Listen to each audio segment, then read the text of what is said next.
सोलापूर पाणी पुरवठ्याविषयी एक मोठी अपडेट समोर आली आहे। महानगरपालिकेने शहरातील पाणी पुरवठा व्यवस्थेत मोठा बदल केला आहे।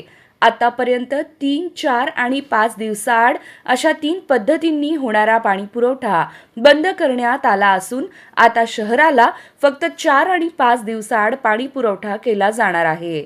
तसेच रात्रीचा पाणी पुरवठा पूर्णपणे बंद करण्यात आला असून आता पहाटे 4:30 ते रात्री 11 या वेळेतच पाणी पुरवठा केला जाणार आहे।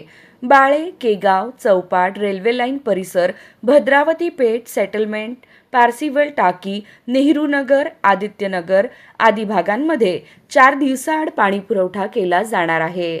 तर जुळे सोलापूर ABR वरून जुळे सोलापूर, विमानतळ परिसर, साखर कारखाना रोड, सोरेगाव परिसर, स्वागत नगर, सुनील नगर, आशा नगर, बापूजी नगर, गांधी नगर, कुचन नगर, पद्मानगर, कर्णिक नगर, विडी घरकुल, शेळगी, दहिटणे आदी शहराच्या 55% भागात 5 दिवसाआड पाणी पुरवठा केला जाणार असल्याची माहिती महापालिका प्रशासनाकडून देण्यात आली आहे।